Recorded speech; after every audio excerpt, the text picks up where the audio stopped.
बिस्मिल्लाहिर्रहमानिर्रहीम, अस्सलाम वालेकुम। खेलों की खबरों पर तबसरों और तज्जियों से जो स्कोर के एक और प्रोग्राम के साथ सैयद याह्या हुसैनी आपकी खिदमत में हाजिर है।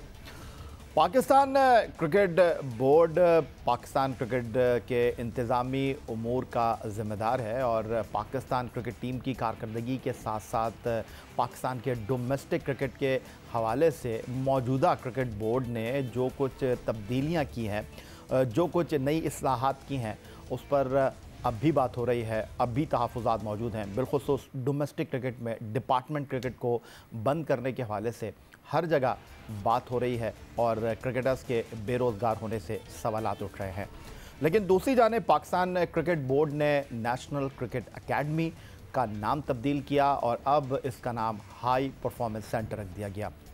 एक और तब्दीली जो इस नई तब्दीली के साथ मंजर आम पर आई वो ये कि नेशनल क्रिकेट अकेडमी, जिसमें पहले डायरेक्टर अकेडमी की हैसियत से पाकिस्तान के फॉर्मर टेस्ट ओपनर मुदस्सिर नज़र साहब खिदमत अंजाम दे रहे थे और डायरेक्टर डोमेस्टिक की हैसियत से फॉर्मर टेस्ट क्रिकेटर हारून रशीद खिदमत अंजाम दे रहे थे, दोनों पोस्टों को यकजा किया गया। डायरेक्टर डोमेस्टिक, डायरेक्टर अकेडमी की जगह अब डायरेक्टर हाई परफॉर्मेंस सेंटर का ओहदा मुतारफ़ कराया गया और इस ओहदे पर इंतखाब किया गया पाकिस्तान क्रिकेट टीम के साबिक कप्तान, साबिक कोच, साबिक चीफ सिलेक्टर, साबिक मैनेजर मोइन खान साहब के भाई नदीम खान साहब का, जो पाकिस्तान के लिए 2 टेस्ट और 2 वनडे इंटरनेशनल खेले। नदीम खान साहब ने आने के बाद नेशनल क्रिकेट अकेडमी, जिसका अब नया नाम हाई परफॉर्मेंस सेंटर है, जो जिम्मेदारियां संभाली हैं और जो काम किया है, आज उस हवाले से गुफ्तगू करेंगे और पाकिस्तान क्रिकेट में हाई परफॉर्मेंस सेंटर का किरदार क्या है, इस पर गुफ्तगू करेंगे। लाहौर से हमारे साथ मौजूद होंगे पाकिस्तान क्रिकेट बोर्ड के हाई परफॉर्मेंस सेंटर के डायरेक्टर नदीम खान साहब। उनके साथ हमें आज के शो में लंदन से ज्वाइन कर रहे हैं पाकिस्तान के test allrounder Yasir Arafat, Geo news के सीनियर तज्ज़ियाकार, क्रिकेट कॉरेस्पॉन्डेंट, पाकिस्तान के former test fast bowler Sikandar Bakhsh sahab भी आज के शो में हमारे साथ मौजूद होंगे और रोज़नामा जंग कराची के सीनियर क्रिकेट कॉरेस्पॉन्डेंट और मारूफ मायनाज तज्ज़ियाकार अब्दुल माजिद भट्टी भी इस गुफ्तगू में हमारे साथ मौजूद होंगे। सीधा चलेंगे जनाब लाहौर, जहां हमारे साथ वीडियो लिंक पर मौजूद हैं पाकिस्तान क्रिकेट बोर्ड के हाई परफॉर्मेंस सेंटर के डायरेक्टर नदीम खान साहब। नदीम खान साहब, खुश आमदीद कहेंगे शो में आपको। और पहला आपसे जो सवाल मैं करने लगा हूँ वो यही है कि पाकिस्तान क्रिकेट बोर्ड ने आपको डायरेक्टर हाई परफॉर्मेंस सेंटर के ओहदे पर मुतारिफ़ कराया। पाकिस्तान क्रिकेट बोर्ड में जो नई इस्लाहात आई हाई परफॉर्मेंस सेंटर के हवाले से, मैं ये जानना चाहता हूँ, हमारे देखने वाले ये जानना चाहते हैं और उसके बाद जो हमारे पैनलिस्ट हैं वो डेफिनेटली आपसे सवाल भी करेंगे कि आप क्या अहदाफ लेकर आप पाकिस्तान क्रिकेट बोर्ड के हाई परफॉर्मेंस सेंटर में आए थे, पाकिस्तान क्रिकेट बोर्ड ने आपको क्या टास्क दिया था। If I am not wrong, June 2020 में आपने पाकिस्तान क्रिकेट बोर्ड की कश्ती में कदम रखा और अब करीबन 1 साल आपको होने को है। इस 1 साल के अरसे में जो टारगेट आपका था वो आप किस हद तक अचीव करने में कामयाब हुआ? देखिए, एक तो पहली चीज़ कि इसको यकजा कर दिया गया डोमेस्टिक क्रिकेट को और अकेडमीज़ को, उसकी बेसिक वजह तो यही थी और यही टारगेट था कि जो प्लेयर डेवलप होते हैं वो थ्रू अकेडमीज़ और डोमेस्टिक क्रिकेट होते हैं, तो इसको एक जगह यकजा कर दिया जाए ताकि जो है उसमें कोई अभाव ना रहे। और अक्सर ऐसा देखा कि जो हमारा टैलेंट जो अकेडमीज़ ग्रूम करती थी वो डोमेस्टिक क्रिकेट में जगह नहीं बना पाते थे और जिसकी वजह से वो काफ़ी जो इन्वेस्टमेंट हुई भी होती थी वो ज़ाया हो जाती थी। तो एक तो ये सबसे बड़ी वजह थी कि जो भी प्लेयर्स इन लाइन हैं जिनको ग्रूम किया जा रहा है वो डोमेस्टिक का पार्ट हो और ताकि खेल के अपने खेल को और निखार के पाकिस्तान टीम के लिए सिलेक्ट हो। तो वजह तो उसकी ये थी। टारगेट्स क्या हैं? ज़ाहिरी बात है कि पाकिस्तान के लिए बेहतरीन प्लेयर प्रोड्यूस करना टारगेट है। टारगेट यही है कि डोमेस्टिक क्रिकेट के स्टैंडर्ड को रेज़ करना, उसको कोशिश करना, जो एक गैप है डोमेस्टिक और इंटरनेशनल में उसको कम करना। टारगेट यही है कि जो फैसिलिटीज़ हैं हमारी अकेडमीज़ की उनको बेहतर करना। तो यही टारगेट्स हैं और काफ़ी चीज़ों पे काम हो चुका है, काफ़ी चीज़ों पे काम हो रहा है और लगे हुए हैं। ज़ाहिरी बात है, अब कोई 9 महीने हो गए हैं हमें और एक क्रिकेट सीज़न जो था डोमेस्टिक भी हमारे साथ है क्योंकि तो वो एक सीज़न हमने पूरा कराया। थ्रू आउट उस सीज़न के अंदर जो हाई परफॉर्मेंस कोचेस थे वो प्रोविंशियल कोचेस के साथ सपोर्ट रोल प्ले करते रहे। तो ये सारे काम चल रहे हैं और जैसे मैंने कहा कि जो फैसिलिटीज़ हैं उनको भी जो है हम अपग्रेड कर रहे हैं। जिम्स हैं, आपके इंडोर है, आपके ग्राउंड्स हैं, चीज़ों पे काम चल रहा है और काफ़ी। नदीम खान साहब, बहुत सारी जिम्मेदारियां आपके कांधों पर मौजूद हैं और आपकी जो गुफ्तगू है, जो आपका पहला जवाब है, मैं उसी में से अगला सवाल आपके सामने रखूंगा। आपने कहा कि खिलाड़ियों को डेवलप करना हाई परफॉर्मेंस सेंटर का काम है। अकेडमी डोमेस्टिक सतह पर इस ओहदे को इसलिए यकजा किया गया है। आपका कहना यह है कि टैलेंट हैंड प्रोग्राम के जरिए उन खिलाड़ियों को हम सामने लाएं जो कि ग्रूम होकर फर्स्ट क्लास क्रिकेट का हिस्सा बन सकें। तो ज़रा मुझे बताएं, कितने आपने टैलेंट हंट प्रोग्राम किए और कितने खिलाड़ी इन 2 साल के अरसे में आए? मैंने यही कहीं भी नहीं कहा कि टैलेंट हंट प्रोग्राम का मैंने कहीं जिक्र नहीं किया। आपने कहा कि हाई परफॉर्मेंस सेंटर की सतह पर जिन खिलाड़ियों को आप ग्रूम करेंगे वो फिर डोमेस्टिक क्रिकेट का पार्ट बन सकें। माजी में ऐसा नहीं हो सका था? नहीं, देखिए, माजी में ऐसा मैंने नहीं कहा कि नहीं होता था। मैं ये कह रहा हूं कि बहुत सारा टैलेंट जो है, जो हाई परफॉर्मेंस सेंटर जो कोच उस वक्त अकेडमी थी ग्रूम करती थी, वो डोमेस्टिक में नहीं जा पाता था और बहुत सारी इस वजह से कि उन दोनों डिपार्टमेंट में एक गैप था, इसलिए उसको यकजा किया। तो जून से आज मार्च तक आपने कितने ऐसे खिलाड़ियों को जो है वो ग्रूम किया कि वो डोमेस्टिक क्रिकेट में गए या मौका नहीं मिला? या बात यह है कि देखिए, ग्रूम करना ये कोई 1-2 दिन का काम नहीं होता। ठीक है। इस पे टाइम भी लगता है, इसकी स्ट्रेटजीज होती हैं। जो स्ट्रेटजी फर्स्ट थी हमारी वो यही थी कि जो डोमेस्टिक में प्लेयर खेल रहे हैं उनके गेम को रेस किया जाए, और जो स्टेट्स अगर आप देखेंगे डोमेस्टिक के, वो इस चीज़ का वाज़ेह सबूत है कि पिछले साल से इस साल जो स्ट्राइक रेट है वो प्लेयर्स का बेहतर हुआ है, जो खेलने का तरीका है वो बेहतर हुआ है, जो फैसिलिटीज़ हैं वो बेहतर हुई हैं। तो ये सारी चीज़ें इसका पार्ट हैं और ये सब कुछ जो है ऑन रिकॉर्ड है। नदीम खान साहब, आपने कहा कि ये जो प्रोसेस है वो एक दिन का प्रोसेस नहीं है, एक हफ्ते का प्रोसेस नहीं है, इसको थोड़ा सा वक्त चाहिए और बिल्कुल आपकी बात से मैं इत्तेफाक करता हूं। लेकिन अगर मैं गलती नहीं कर रहा, जून 2020 में जियो न्यूज़ के नुमाइंदे सुहेल इमरान से कदाफी स्टेडियम लाहौर में director media and communication Samiul Hasan Barni के कमरे में जो आपने गुफ्तगू की, आपने कहा था सिर्फ 6 महीने में आप तब्दीली देखेंगे। ये सिर्फ नेशनल क्रिकेट अकेडमी का नाम तब्दील नहीं हुआ है, ये national cricket academy high performance centre बनी है। आपने क्या कहा था वो दिखा देता हूं आपको, फिर आपसे सवाल करता हूं। नाम ही चेंज हुआ है अभी तो, क्योंकि काम तो शुरू ही नहीं हुआ तो आपको अभी नज़र नहीं आएगा। लेकिन जो हमारे प्लान्स हैं, डेफिनेटली आपको विद इन नेक्स्ट 6 मंथ्स आपको बहुत बड़ा डिफरेंस नज़र आएगा ना। फिर आप बिल्कुल ऐसा लगेगा कि सिर्फ नाम तब्दील नहीं हुआ और बहुत सारी चीज़ें तब्दील हुई हैं। और ऐसा नहीं है कि वहाँ पे काम नहीं हो रहा था या पीछे जो पहले जो लोग काम करते रहे उन्होंने कोई काम ऐसा नहीं किया। काम हमारा बहुत अच्छा हुआ है, बहुत प्लेयर प्रोड्यूस हुए हैं पिछले 10-15 साल के अंदर से, जब से NCA बना है। बहुत सारे प्लेयर आए हैं और पाकिस्तान टीम के लिए बड़ी अच्छी अच्छी उन्होंने परफॉर्मेंसेस की हैं। लेकिन मेरे ख़्याल से एक जिस पे हम सब एग्री करते हैं, एक बात है कि जिस तरह से आजकल मॉडर्न डे क्रिकेट हो रही है, जैसे बाकी टीमें खेल रही हैं, उस तरह का कोई अट्रैक्टिव गेम पाकिस्तान खेलते हुए नज़र नहीं आ रहा। मेरे ख्याल से काफ़ी उस पर अक्सर हम बात करते हैं, फॉर्मर प्लेयर्स भी, आप लोग भी, कि काफ़ी पीछे नज़र आता है। तो वो उस डिफरेंस को हम चाह रहे हैं कि जल्द से जल्द उसको मिनिमाइज़ करें, बल्कि उससे और ऊपर इसको लेके जाएं। क्योंकि पाकिस्तान ने हमेशा, जब से पाकिस्तान को टेस्ट स्टेटस मिला है, पाकिस्तान की परफॉर्मेंसेस इंटरनेशनल क्रिकेट में बहुत अच्छी हैं। लेकिन अब आहिस्ता आहिस्ता, स्पेशली इन ये जो क्रिकेट है आपकी लिमिटेड ओवर, उसमें काफ़ी डिफरेंस नज़र आता है। नदीम खान साहब, ये जो आपने कहा कि 6 महीने में हमें तब्दीली नज़र आएगी, नेशनल क्रिकेट अकेडमी का नाम हाई परफॉर्मेंस सेंटर अब हुआ है, तो सिर्फ नाम तब्दील नहीं हुआ। तो आप ही बता दीजिए कि 6 महीने में क्या तब्दीली आई, क्या हमें डिफरेंट होता हुआ दिखाई दिया? देखिए, जो मैं बात कर रहा था, जो आपने मेरी क्लिप दिखाई है 6 महीने पुरानी, बल्कि ज़्यादा पुरानी है, वो 6 महीने से भी ज़्यादा हो गई। उसमें मैं यही बात कर रहा था कि वाइट बॉल क्रिकेट में जो हमारे प्लेयर्स का स्ट्राइक रेट है, वो देख लीजिए आप, डोमेस्टिक में वो डेफिनेटली बेहतर हुआ है। वही मैं आपको कह रहा था कि जो स्टैट्स हैं वो दुनिया की, जो हमारा नेशनल T20 हुआ था, उसके स्टैट्स को आप दुनिया की किसी भी लीग से मैच कर सकते हैं।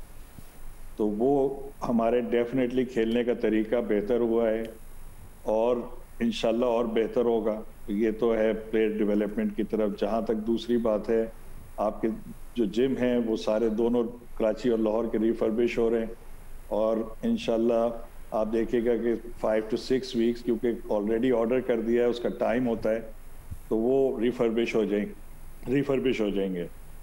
जो पिचेस का स्टैंडर्ड था थ्रू आउट द सीजन, ये पहली दफ़ा है कि जो स्पिनर ने और फास्ट बॉलर ने एक ही तनासब से विकेट लिए हैं, दोनों ने 50-50%, ये भी ऑन रिकॉर्ड है। और इसके बावजूद जहां बॉलर्स को फ़ायदा हुआ है, स्पिनर और फास्ट बॉलर को एक जैसा फ़ायदा हुआ है, वहाँ बैटिंग के भी रिकॉर्ड्स बने हैं जो कि ऑन रिकॉर्ड हैं। तो ये चीज़ें ज़ाहिरी बातें तब्दील हुई हैं, बेहतर हुई हैं। तो यही बात मैंने पहले भी की थी और मैं अब दोबारा कर रहा हूँ, लेकिन एक बात बिल्कुल तय है कि हमेशा बेहतरी की गुंजाइश रहती है। हमने काम शुरू किया है और काम आगे और बढ़ेगा, इंशाल्लाह और बेहतर होगा। ठीक है नदीम खान साहब, मुझे मेरे सवाल का जवाब नहीं मिला। आपने पर्टिकुलर पाकिस्तान क्रिकेट टीम की कारकर्दगी के हवाले से बात की, लेकिन बहरहाल इस सवाल को आगे लेकर चलते हैं। सिकंदर बख्श साहब को भी मैंने गुफ्तगू का हिस्सा बना लेते हैं। क्रिकेट की कारकर्दगी की बात नहीं की, मैंने डोमेस्टिक की बात की, जो मेरा डोमेन है।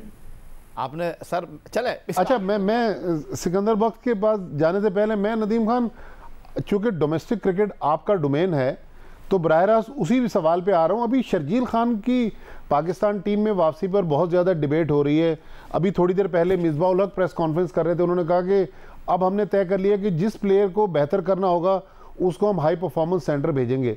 लेकिन शर्जील खान जिस फिटनेस के साथ डोमेस्टिक क्रिकेट खेलते रहे, ये तो फिर एक फेलियर था ना, कि अगर ये हमारा फिटनेस स्टैंडर्ड है और हमने फिटनेस पर इस तरह कॉम्प्रोमाइज़ किया, तो ये फिर मेरे ख्याल में ये तो फिर डायरेक्ट आप ही का डिपार्टमेंट था। इस बारे में क्या कहेंगे?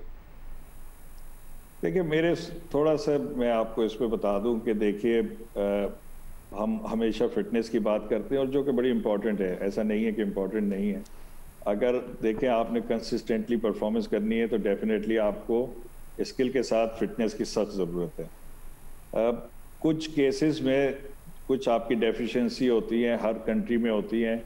हमारे यहाँ ये डेफिशिएंसी है कि हमें ओपनिंग में इस तरह के बैट्समैन नहीं मिल रहे जिनका 140 और 150 का स्ट्राइक रेट हो। तो कुछ चीज़ें होती है जहाँ पे आप स्किल को ज़्यादा, मेरे ख्याल से सिलेक्टर्स ने यहाँ पे स्किल को ज़्यादा जो है वैल्यू की है और फिटनेस का थोड़ा सा कम है।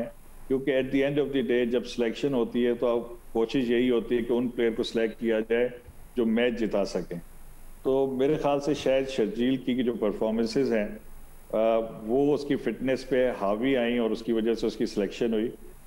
डोमेस्टिक क्रिकेट में आपने जैसे कहा कि क्या इस फिटनेस के साथ वो खेल रहे थे, बिल्कुल इस फिटनेस के साथ खेल रहे थे। और आपको पता है कि बड़े काफ़ी ले ऑफ के साथ वो वापस आए थे और उन्होंने PSL भी खेली है जो कि प्राइवेट फ्रेंचाइज की होती है क्रिकेट, वो भी खेली जो टॉप क्लास क्रिकेट थी, वहाँ भी उन्होंने परफॉर्म किया। बिल्कुल मैं भी कहूँगा, मैं बिल्कुल इस बात से इत्तेफाक करता हूँ कि ये आइडियल सिनेरियो नहीं है और ये आइडियल फिटनेस नहीं है एक इंटरनेशनल प्लेयर की। मैं इस बात से एग्री करता हूँ, लेकिन जैसे मैंने कहा कि कुछ जगहों पे आप ये देखते हैं कि आपकी टीम की रिक्वायरमेंट क्या है, और मेरे ख्याल से शायद इसी वजह से, इसी बात को कंसिडर करते हुए सिलेक्टर्स ने और टीम मैनेजमेंट ने जो भी फैसला किया उनके सिलेक्शन का वो उसी से रिलेटेड है और यही बेस उनकी बनती थी डोमेस्टिक क्रिकेट भी खेलने की। बहुत से सारे आपने ऐसी बातें की जिसका मुझे समझ में नहीं आ रहा है। आपने कहा कि जिम का आपने बहुत ज़्यादा सामान मंगवाया, तो मेरे जहन में सवाल आ रहा है कि क्या जिम से वर्ल्ड क्लास प्लेयर बनते हैं? I don't think so.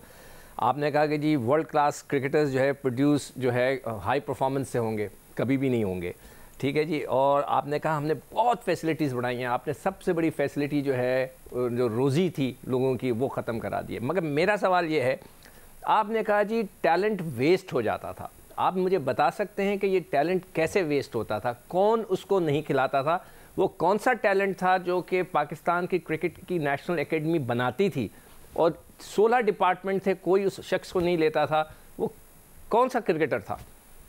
मुझे एक दो के नाम बता दें कि ये बहुत टैलेंटेड थे और उनको वेस्ट कर दिया गया, किसी डिपार्टमेंट ने नहीं लिया। आप भी डिपार्टमेंट से खेले, मैं 25 साल खेला हूँ, मुझे ये पता है कि हम जितना कम्पिटिटिव हम होते थे डिपार्टमेंट में, अब क्रिकेट आपने सिर्फ PCB के अंडर में कर दी है, सिर्फ PCB कंट्रोल करता है, कोई उसको लुक आफ्टर नहीं करता। तो मुझे प्लीज़ बताइएगा कि वेस्ट ऑफ टैलेंट कहाँ हुआ है और कौन थे जो वेस्ट हो गए? देखिए सिकंदर भाई, अंडर 19 जो एज ग्रुप होता था ना, वो हाई परफॉर्मेंस में उनकी ट्रेनिंग होती थी, जो एनसीए कहलाता था। पाकिस्तान अंडर 19 की टीम्स जो बनती थी, उसकी सिलेक्शन, उसकी ग्रूमिंग, उसकी डेवलपमेंट के एनसीए करता था।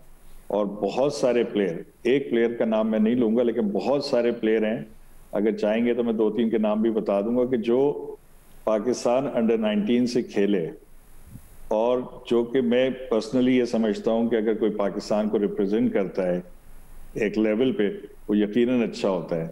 लेकिन उनकी जो इंटीग्रेशन नहीं हो सकी फर्स्ट क्लास क्रिकेट में, ऐसा बहुत हुआ है, और इस बात की डिबेट हमेशा होती रहती है, और इस बात पे हमेशा ये सजेशंस भी आती हैं कि मैंने एक ज़माने में 2 साल पहले 3 साल पहले ये सजेशन दी थी क्रिकेट बोर्ड को, जो उन्होंने नहीं सुनी, एक कान से सुनी दूसरे कान से उड़ा दी, हमारी बातें कोई सुनता नहीं। मैंने ये कहा था कि आपके अंडर 19 के जो आप टीम बनाते हैं, आप उसको बी ग्रेड, जो ग्रेड 2 टूर्नामेंट होता है, आप अपनी अंडर 19 की टीम उसमें डाल दिया करें। उससे आपके लड़के आप ही के हाथ में होंगे, आप उनको इम्प्रूव करता हुआ बलता पड़ता देखेंगे। और जैसे कि आप पीएसएल में देखते हैं, कोई लड़का अच्छा परफॉर्मेंस करता है, उसको पाकिस्तान उठा लेता है, इसी तरह अगर वहाँ पर वो अच्छी परफॉर्मेंस देते हैं तो डिपार्टमेंट उठा लेते हैं। आप लोगों ने अंडर 19 की टीम को खुद आप लोगों ने ज़ाया किया है। आपको चाहिए था कि अंडर 19 की एक टीम ग्रेड 2 में खिलाते। ये सिकंदर भाई आपकी सजेशन है, इसके अलावा और भी सजेशंस हैं, अंडर 23 क्रिकेट की भी सजेशंस हैं। तो इस दफ़ा जो वर्ल्ड कप में टीम गई थी, उसके जो 12 प्लेयर थे वो आपके डोमेस्टिक का पार्ट थे, वो सेकंड टीम और फर्स्ट टीम से खेल रहे थे। तो हमने ये कोशिश की है कि जो पाकिस्तान से अंडर 19 खेलते हैं उनको इंटीग्रेट किया जाए डोमेस्टिक क्रिकेट के अंदर, और जिसका मैं आपको बता रहा हूँ कि इस दफ़ा 12 प्लेयर थे, और जो 2 प्लेयर नहीं थे वो पाकिस्तान टीम में थे। उसमें वो एक तो हैदर अली, वो चले गए थे पाकिस्तान टीम में, और एक मेरे ख्याल से रोहेल। बाकी सारे के सारे प्लेयर्स जो थे उनको हमने इंटीग्रेट किया था डोमेस्टिक क्रिकेट के अंदर। यासिर अरफात साहब, क्या कहेंगे आप? जी, मैं तो देखें, पहले तो सबको सलाम मेरी तरफ से, और स्पेशली नदीम भाई जब यहाँ पे मौजूद हैं तो हाई परफॉर्मेंस सेंटर की बात हो रही है, और मैं खुद अब इस फील्ड से रिलेटेड, मैं खुद कोचिंग की फील्ड में हूँ। तो मैंने इनको, नदीम भाई को 2-3 दफ़ा सुना ये मीडिया से जब बात करते हुए कि जी जो सेटअप है नेशनल हाई परफॉर्मेंस सेंटर का, जो अपॉइंटमेंट्स कोचेज़ की यहाँ पे होती हैं, तो उसका ये इन्होंने जो प्रोसीजर, जो उन्होंने ड्यू प्रोसेस की बात करते हैं हमेशा से, तो उन्होंने ये बात बड़ी, मैंने 2-3 दफ़ा सुना और मुझे बड़ी हैरानगी हुई, और बल्कि सुनते हुए हंसी भी आई कि उन्होंने ये कहा कि जो हम लोगों को यहाँ पे लेके आ रहे हैं, ये हम लोगों को सोशल मीडिया और मीडिया पे क्रिटिसाइज करते थे, अब हम इन लोगों को मौका दे रहे हैं कि हमारे सिस्टम में आके ये वो बेहतर काम कर सके और सिस्टम को चेंज करें, जो चीजें चल रही हैं उनको ठीक करें। मगर मैं जब यासिर, ये मैंने कब कहा है, जरा मुझे बताएंगे कि मैंने ये कहा कि जो लोग सोशल मीडिया में क्रिटिसाइज करते थे हम उनको लेकर आ रहे हैं, ये मैंने कब कहा है, जरा मुझे प्लीज बताइए। नदीम भाई, मैंने 2 दफा सुना, और ये आपके जो सामने पैनल पे लोग बैठे हैं, मैंने आपने कहां से सुना है, मुझे जरा एग्जैक्टली बताइएगा। ऐसी बात मैं कभी नहीं करता। ये लोग जो बैठे हुए ना आपके साथ प्रोग्राम में, ये मेरे साथ 8 साल इन्होंने जियो पे काम किया, मैं इस तरह से कभी बात नहीं करता। मैंने कभी किसी के ऊपर ये नहीं कहा कि सोशल मीडिया में जो हमें क्रिटिसाइज करते थे हम उनको लेकर आए। हमने तो आपको भी ऑफर दी थी। मेरी पूरी बात सुन लें। मैंने नहीं, आप पहले गलत से नहीं शुरू करें ना, मैंने ऐसी बात कभी की नहीं है। कोई गलत बात आप क्यों कह रहे हैं मेरे ऊपर ऐसी बात क्यों कह रहे हैं जो मैं करता ही नहीं हूँ? कराची प्रेस कॉन्फ्रेंस में फर्स्ट क्लास टूर्नामेंट से पहले आप दिखा दीजिए, प्लीज क्लिप दिखा दीजिए मुझे। मैं देखिए प्लीज क्लिप यहाँ पे तो नहीं बैठा हुआ कि मैंने कहा ये अगर बात मैंने कही हो कि यासिर आपने ये सवाल उठाया, गलत बात नहीं करें प्लीज। मैंने नहीं बोला, चलें ठीक है, इसको यहीं रख दें। अगर आपने बोला ये सवाल किया, उन्होंने कहा कि जवाब दे दिया। आप भी जानते हैं, बात दरअसल है कि नदीम भी यहाँ पर मौजूद है और भट्टी साहब भी जानते हैं, मैं कभी इस तरह बात नहीं। आप नदीम, अगर यासिर कह रहे हैं उन्होंने सुना, आपने कहा मैंने नहीं बोला, बात खत्म हो गई। आगे यासिर अपना सवाल अगर आप करें। मैं अपना सवाल आगे भाई, बात को खत्म करते हैं, मेरा सवाल आगे सुने। अच्छा, तो जब आप ये कहते हैं कि हम अपॉइंटमेंट लोगों की करते हैं, तो जब दुनिया से आप मुकाबला करते हैं हाई परफॉर्मेंस सेंटर, तो आपको बेस्ट ऑफ द बेस्ट लोग आपको चाहिए होते हैं, नहीं? ठीक है, हाई परफॉर्मेंस सेंटर का मतलब ये होता है कि आपके पास बेस्ट अवेलेबल कोचेज वहां पे होने चाहिए। उसके लिए क्या क्राइटेरिया होता है? जब भी आप इंग्लैंड की बात करते हैं, कहीं की बात करते हैं, तो वहां पे सबसे पहले आपकी सीवी देखी जाती है, आपका एक्सपीरियंस, आपकी क्वालिफिकेशन, आपका प्लेइंग एक्सपीरियंस देखा जाता है, ठीक है? तो उसमें मैं अपनी बात करता हूं, मैंने इस सेटअप के लिए जब मैंने अप्लाई किया, एप्लीकेशन दी, तो मुझे एक कर्टेसी ईमेल या कॉल तक नहीं आई। मैं आपको अपना क्राइटेरिया बताता हूं, मैं पाकिस्तान के टेस्ट क्रिकेटर्स में हाईएस्ट क्वालिफाइड कोच हूं, लेवल 4 अभी ईसीबी से कर रहा हूं। ये वो लेवल 2 वो नहीं है जो 2 दिन में या 1 हफ्ते में होता है, ये लेवल 4 में कर रहा हूं, ठीक है? मैं करंट प्लेयर हूं जो रीसेंट फॉर्मेट जो खेल के अभी रिटायर्ड हुआ है। हैंड्स ऑन कोचिंग जो आजकल बात होती है, आप मुझे खुद बताएं कि आजकल कोचिंग सिर्फ ये नहीं है कि आप कुर्सी पे जाके बैठ के आप कोचिंग करते हैं, आपने मजदूरों की तरह काम करना होता है। 25-30 प्लेयर आपके अंडर आपके काम कर रहे होते हैं। उसके अलावा मेरा जो एक्सपीरियंस है दुनिया में, जहां मैं खेला हूं एज अ प्लेयर खेला हूं, मॉडर्न डे क्रिकेट खेला हूं, तो आप देखिए अगर आप as a head of department उस डिपार्टमेंट के एक फर्ज नहीं बनता था कि कर्टेसी कॉल या ईमेल ही आप अक्सर मैंने सुना है कि आप कहते हैं सबसे राब्ते में है, जितने भी कोचेज हैं सबसे राब्ते में है। मुझे आज तक कोई कर्टेसी कॉल, कोई ईमेल अभी तक नहीं आई, तो इसके बारे में आप क्या कहेंगे? हाँ,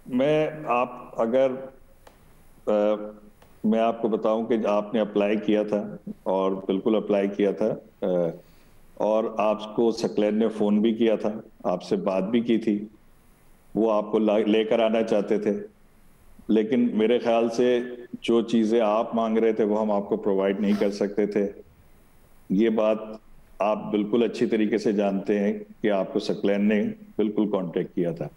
तो ऐसा नहीं है कि जैसी आप बात कर रहे हैं इस तरह की बात नहीं है, और हम आपकी बड़ी रिस्पेक्ट करते हैं इसलिए कि आपने पूरी दुनिया में क्रिकेट खेली है, आपके पास एक्सपीरियंस है, और हमारी ख्वाहिश थी कि आप आए। और सकलैन जब अपनी टीम बना रहे थे तो उनकी भी ये ख्वाहिश थी कि वो आपको लेकर आए, और उन्होंने आपको फ़ोन भी किया था, आपसे राब्ते में भी थे। ये बात आपको ये ज़रूर मेंशन करनी चाहिए थी।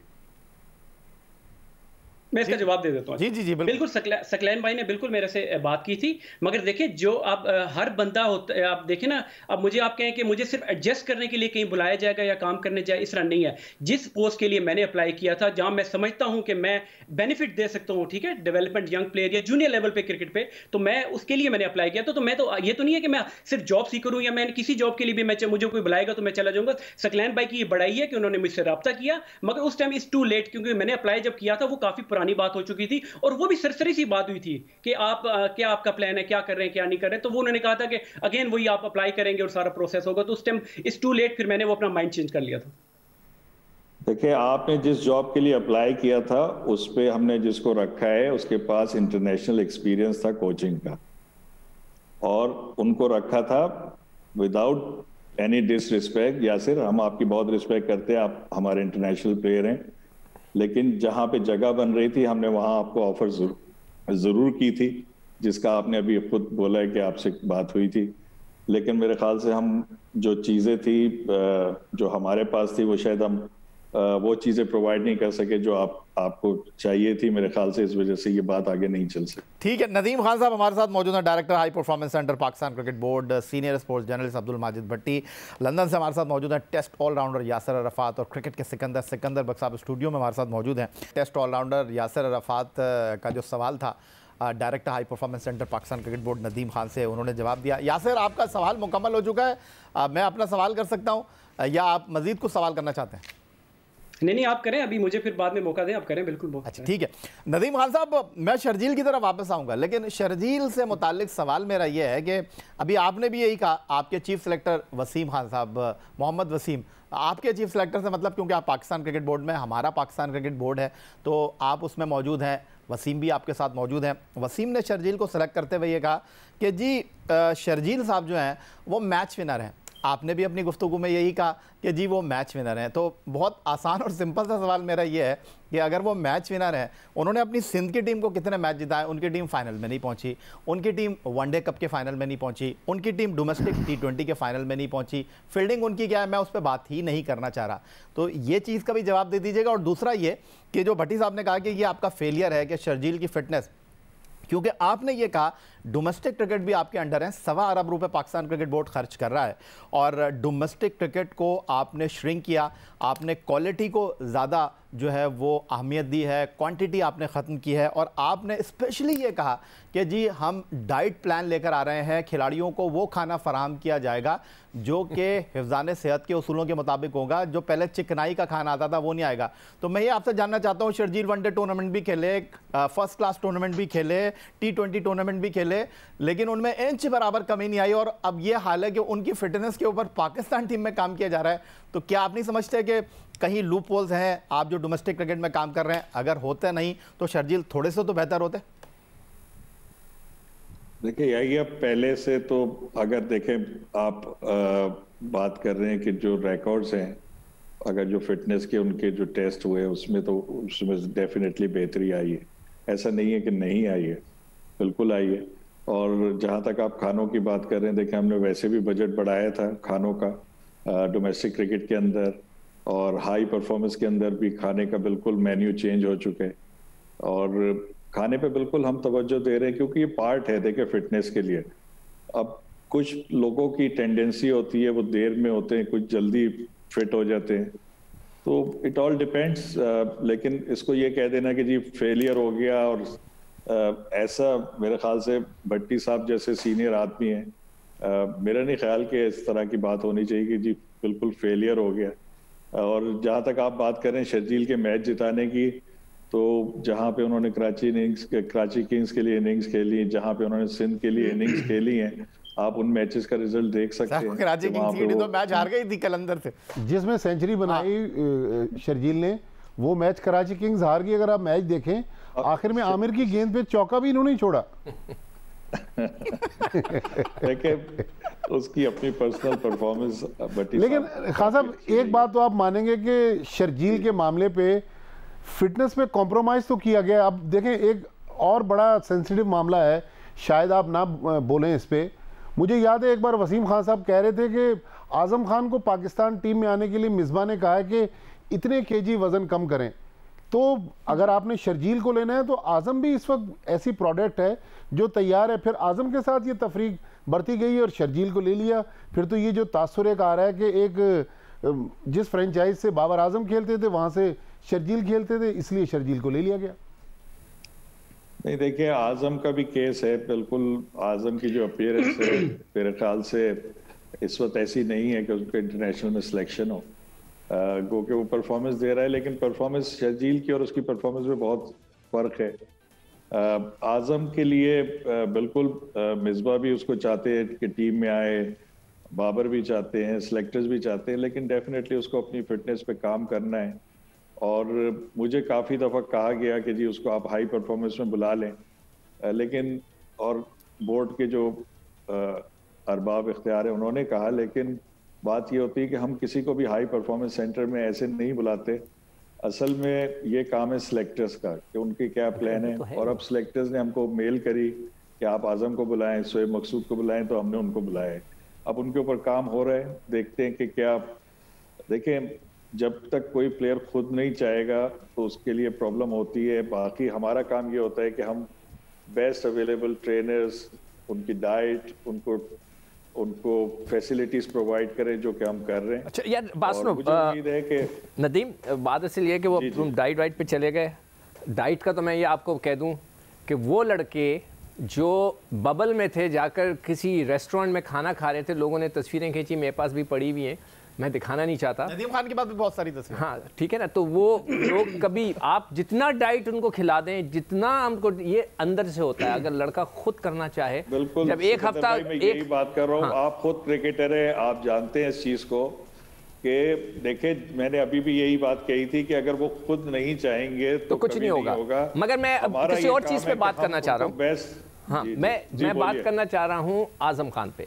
आजम खान जो था, मेरा पास 2 या 3 साल रहा है कोच, जब वो छोटा बच्चा था। हाँ 13 साल का। उसकी बहुत बड़ी बात है कि उसने मेरे साथ तस्वीर खिंचवाई और बोला कि जी मेरा पहला कोच है। जब तक पाकिस्तान क्रिकेट बोर्ड, इसी वजह से तो टीम में नहीं आ रहे। हो सकता है, क़यामत की निशानी होगी जो आपने बोला है। जब तक क्रिकेट देखो नदीम, जब तक आप उसको विकेट कीपिंग नहीं कराएंगे, लोगों को नहीं दिखाएंगे कि ये विकेट कीपर है, मैं उसको खुद बचपन से जानता हूँ, he is a brilliant wicket keeper, वो इतना सेहतमंद है मगर उसके बावजूद इसमें बहुत फिटनेस का बहुत अच्छा वो कीपर है। आप लोग उसको कीपिंग करवाएं। जब तक आप उसको कीपिंग करवा के लोगों के सामने नहीं लाएंगे तो लोग कहेंगे कि यार ये तो अनफिट लड़का है, वहाँ पे क्या कर रहा है, फील्ड के अंदर क्या कर रहा है। He is not a fielder, वो बेचारा बच्चा वो फील्डर नहीं है। ही इज़ अ ब्रिलियंट, बहुत अच्छा क्रिकेटर है, मगर आप उसको कीपिंग बात से बिल्कुल अग्री करता हूँ सिकंदर भाई। जरा सर्कमस्टेंसेस अगर हम देखें तो वो सिंध की टीम में था जहाँ पे सरफराज अहमद थे। तो गलत है ना ये। देखो नहीं याद है तुम्हें, मैंने एक दफा एक मशवरा क्या दिया था कि आप जब सुन लो मेरी बात, आपको मैंने याद है मशवरा क्या दिया था कि जब आप सरफराज और आजम को एक सिंध की टीम में डालते हैं तो फिर आप ये भी शर्त लगाएं कि जी आधे आप खेलेंगे आधे आप खेलेंगे, वरना तो आजम कभी भी नहीं खेल सकेगा। आजम को तो मोइन खान को मैं 4 दफ़ा कह चुका हूँ कि भाई इसको कोयटा ग्लेडिएटर से निकालो और किसी और उस फ्रेंचाइज में डालो। आजम कीपिंग नहीं कर सकता जब तक कि वहाँ सरफराज है। ये फैसला आप लोगों ने करना है। देखिए बात यह है कि उसकी जो सिलेक्शन हुई वो सिंध की टीम में हुई थी और उस वक्त सरफराज का ये था कि वो पाकिस्तान टीम में जाएंगे तो ये मैचेस खेलेंगे, और एक टूर्नामेंट में सरफराज गए तो वो पाकिस्तान कप में बेस्ट विकेट कीपर भी हुआ है फिर। लेकिन जहाँ तक बात है कोयटा ग्लैडिएटर्स की, तो जो उनके ओनर है उनसे आजम ने खुद भी रिक्वेस्ट की थी, लेकिन उन्होंने कहा कि जी जब आपको कोई नहीं जानता था, जब मैंने लिया था तो अब मैं आपको अपनी मर्जी से ही जाने दूंगा, तो वो जा नहीं सके। लेकिन आपकी बात सही है, उसको विकेट कीपिंग करने की सख्त जरूरत है। या मैं थोड़ा ऐड करूंगा। जी बिल्कुल यासर। देखें नदीम भाई यहाँ पे आए हैं, थोड़ा सा उनके साथ ज्यादती कर रहे हैं कि सिलेक्शन के बारे में तो उनसे बात नहीं की जाए क्योंकि वो तो वसीम इसके बारे में बेहतर।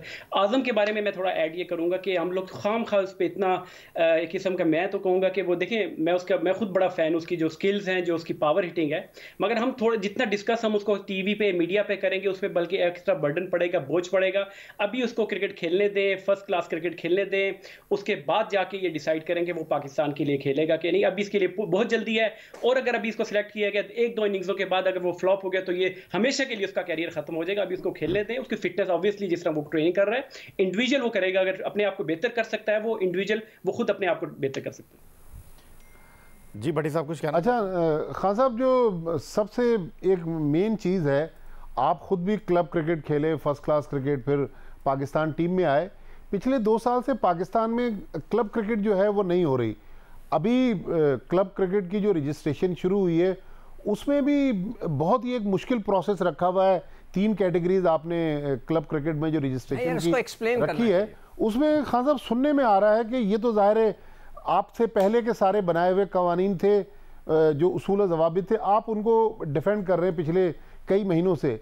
अब सुना है कि इसमें कुछ चेंजेस हो गई हैं, कुछ आपने शायद प्रपोजल दिया है या किसी और ने दिया है, जो नरमी बरती गई है। अगर वाकई नरमी बरती गई तो क्या चीज़ है जिसमें नरमी बरती गई? नहीं, इसको मैं ऐड कर देता हूं कि जैसे भट्टी साहब कह रहे हैं ना, मैं भी ये उठा के लाया था कि एक क्लब होगा जो फुल मेंबर होगा, एक क्लब होगा जो एसोसिएटेड क्लब कहलाएगा, और एक होगा एफिलिएटेड क्लब। ये बाइफिकेशन क्या है?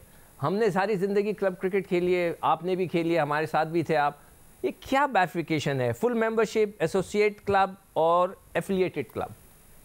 जी सिकंदर भाई देखिए, एक तो पहली चीज़ ये है कि अनफॉर्चुनेटली 2 साल से क्लब क्रिकेट नहीं हुई, जो कि मेरे जैसे बंदे को जो खेला ही क्लब क्रिकेट है, हमने तो इंटरनेशनल बहुत थोड़ी सी खेली है।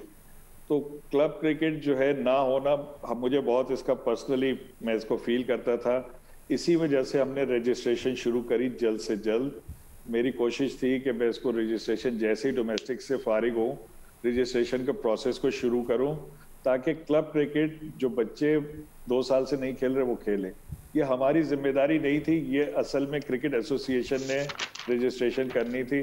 हमने और जुनेर ने तो अपना 3-3, 4-4 घंटे रोज का काम बढ़ा लिया है, लेकिन इम्पोर्टेंट था क्योंकि प्लेयर्स को खेलना। अब मैं थोड़ा सा कैटेगरीज के बारे में बता दूं कि देखिए इसमें हमेशा से ये रहा है कि वोटिंग क्लब्स जो हैं उनकी बड़ी से रहती है और उनकी सिलेक्शन में भी बड़ी से होती थी। तो जिस वक्त मैं आया हूं तो मैंने ये देखा कि वोटिंग के जो मेंबर्स की जो रजिस्ट्रेशन है उसमें इतनी सख्त शराइत हैं कि वो ऐसा होगा कि बहुत सारे क्लब जो क्रिकेट खेलना चाहते हैं वो इससे रह जाएंगे। तो वो ये कौन सा मेरी वाला है? सजेशन थी। वो कौन सा है? एसोसिएट है, एफिलिएटेड है, फुल मेंबर है? जी जी जी जी, वो जो एसोसिएट एफिलिएटेड मेंबर्स हैं, हाँ हाँ, जिनको प्लेइंग राइट्स है, एसोसिएट मेंबर्स है वो प्लेइंग राइट से क्या मुराद है? प्लेइंग मतलब आपके पास 18 लड़के हो, आप टीम बनाए और खेल लें। सर बिल्कुल एक बेसिक सी रिक्वायरमेंट, ताकि जो बच्चे क्रिकेट खेलना चाहते हैं और मेन स्ट्रीम में खेलना चाहते हैं उनको प्रॉब्लम ना हो। क्योंकि लड़ाई तो हमेशा से आपको पता है वोटिंग राइट क्लब की रही है। तो हमने एक नई कैटेगरी इसलिए निकाली थी कि एक आसान शराइत पे कि सिर्फ 18 लड़के हों और उनके 3 ऑफिशियल हों, उनकी रजिस्ट्रेशन हो जाए और वो बच्चे मेन स्ट्रीम में क्रिकेट खेल सकें। क्योंकि क्लब क्रिकेट खेले बगैर आपकी सिलेक्शन किसी भी लेवल पे होना बड़ा मुश्किल है। यानी कि एफिलिएटेड क्लब का बंदा जो है नहीं, अच्छा हम 1 बाय 1 चलते हैं। एफिलिएटेड क्लब का बंदा जो है वोटिंग नहीं कर सकता? नहीं, वोटिंग राइट अच्छा खत्म हो गया। अच्छा एसोसिएटेड क्लब क्या है? उसके पास सर ये कि एक वोट का राइट है और उसको हमने ये कहा कि अगर कोई शख्स जिसके पास वोटिंग राइट हो, यकीनन वो पॉलिटिक्स में हिस्सा लेगा। जो भी सीसीएस बनेगी तो उसको पहले अपना क्लब सही से चलाना चाहिए। जो शराइत रखी गई हैं उसमें ये है कि वो रेगुलर बेसिस पे प्रैक्टिस करता हो, उनके पास एक क्वालिफाइड कोच हो और उनके बाकायदा इलेक्शंस और चीजें चलती हो।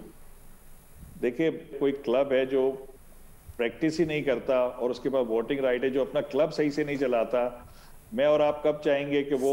ठीक है, मैं समझ गया आप क्या कहना चाह रहे हो। पॉलिटिक्स में आए। ओके ठीक है जी, मैं समझ गया आप क्या कह रहे हो। ठीक है हाँ। अब तीसरा जो है वो फुल मेंबर क्लब है, जिनको हम प्रमोट कर रहे हैं, जिनके पास ग्राउंड है। और बहुत सारे ऐसे लोग हैं जिनको आप भी जानते हैं और मैं भी जानता हूं कि जो क्लब चला रहे थे और उनके पास वसाइल भी हैं, लेकिन वो ग्राउंड नहीं बना रहे थे बच्चों के खेलने के लिए। तो हमने एक नई मेंबरशिप निकाली है जिसमें उनके पास ग्राउंड हो, उनके पास फैसिलिटीज हो, ताकि वो प्रॉपर तरीके से बच्चे खेल सकें। बहुत सारे लोगों को आप जानते हैं कि जिनके पास वसाइल हैं, लेकिन अच्छा इनको फायदा क्या होगा अगर सपोज करें नदीम फुल मेंबर है और उसके पास ग्राउंड है, सारी facilities as per your specs हैं, तो उसको फायदा क्या होगा? सर इसका असल में देखें, जो बेसिकली हम ये लॉन्ग टर्म की प्लानिंग है वो ये है कि देखिए हम ना चाहते हैं बच्चे ओपन ट्रायल्स में ना आए। देखिए जिनके पास ग्राउंड्स होंगे हम उनको आगे बोलेंगे कि आप अपनी जूनियर टीम्स बनाएं, ताकि हम जूनियर टीम्स की भी क्लब क्रिकेट कराएं जैसे कि दुनिया में होती है, ताकि बच्चे ओपन ट्रायल में ना जाएं। देखिए 2-2, 3-3 बॉलों पे सिकंदर भाई बहुत ज्यादती होती रही है बच्चों के साथ कि 3 बॉलों पे सिलेक्शन और 3 बॉलों पे रिजेक्शन। तो हमारी ये कोशिश है कि आज वो कल्चर डेवलप करें, जो कि मुझे पता है कि टाइम लगेगा, लेकिन उनकी जूनियर टीम्स होंगी, उनके टूर्नामेंट्स होंगे, थ्रू परफॉर्मेंस प्लेयर्स आया करेंगे। तो जो यंग टैलेंट होगा वो उन क्लब में अट्रैक्ट करेंगे उन यंग टैलेंट को जिनके पास ग्राउंड होगा, ताकि उनकी जूनियर टीम्स होंगी और उनके टूर्नामेंट होंगे। तो ये बेसिकली हम उस तरफ ले जाने की कोशिश कर रहे हैं। दूसरी बात ये है कि जिनके पास ग्राउंड होंगे सिकंदर भाई, वो क्लब सेल्फ सस्टेनेबल होंगे, जो सस्टेन करेंगे और वो सॉलिड क्लब होंगे। तो ये बड़ा इंपॉर्टेंट है। तो हमारी कोशिश है कि प्राइवेट सेक्टर से लोग इसमें आए और आके ग्राउंड डेवलप करें और अपना क्लब चलाएं। अच्छा खान साहब, इसमें कहाँ नरमी, शराइत में कुछ नरमी की जा रही है सुना है? भट्टी साहब, हमने 1 साल के लिए इन सब शराइत से हटाकर उनको कहा है कि आप रजिस्ट्रेशन कराएं, और जो पहला वोटिंग राइट है हम उन क्लब को देंगे जो कि फजल महमूद खेले थे, पिछला वाला और उससे पिछला वाला, दोनों में से एक भी खेले हो। वो इसलिए कि वो जो क्लब हैं वो बोनाफाइड क्लब्स हैं, वो हमेशा से क्रिकेट खेलते रहे हैं, इसी वजह से वो फजल महमूद भी उनको खेलने के लिए उन्होंने क्वालिफाई किया था। तो शुरू में हमने वोटिंग राइट सिर्फ इस पे रख दिया है 1 साल के लिए, और बाकी जो क्लब जितने भी रजिस्टर होंगे उनको 1 साल तक हम देखेंगे, टाइम पीरियड देंगे कि जो फैसिलिटीज जो आइन के अंदर मौजूद हैं, क्राइटेरियाज वो पूरे करेंगे, तो उसके बाद उनको वोटिंग राइट्स दे देंगे। नदीम साहब, मैं एक साल तक के लिए उनको रिलैक्सेशन हमने जो है तीनों कैटेगरीज करके बीओजी से दिलवाई है। आपका बहुत शुक्रिया। Director high performance centre Pakistan cricket board Nadeem Khan साहब हमारे साथ मौजूद थे। Test fast bowler Sikandar Bakhsh साहब हमारे साथ मौजूद थे। सीनियर स्पोर्ट्स जर्नलिस्ट रोज़नामा जंग कराची के क्रिकेट कॉरेस्पॉन्डेंट अब्दुल माजिद भट्टी साहब हमारे साथ मौजूद थे। और टेस्ट ऑलराउंडर यासिर अराफा साहब ने लंदन से हमें ज्वाइन किया। आप तमाम लोगों का बहुत शुक्रिया। और जनाब सवालात तो बहुत थे, लेकिन आप किस हद तक इस गुफ्तगू से जो है वो जनाब मुतमईन है, या आपको लगता है कि आपको आपके सवालों के जवाब नहीं मिले, या आपको लगता है कि हमने बहुत सारे सवालात नहीं किए और आपको लगता है कि नदीम खान साहब ने हमारे सवालों के जवाब नहीं दिए। आपकी राय का इंतज़ार करूँगा score@jio.tv पर। ट्विटर पर आप मुझे फॉलो कर सकते हैं कि फेसबुक पर हमारा पेज score.jio न्यूज़, जहाँ जाकर आप इस प्रोग्राम के क्लिप्स एक बार फिर देख सकते हैं। इस उम्मीद, इस तवक्को, इस दुआ के साथ कि पाकिस्तान में खेल और खिलाड़ी तरक्की करते रहें। सैयद याहिया हुसैनी को स्कोर की पूरी टीम के साथ अगले प्रोग्राम तक के लिए इजाज़त दीजिए। अल्लाह हाफ़िज़।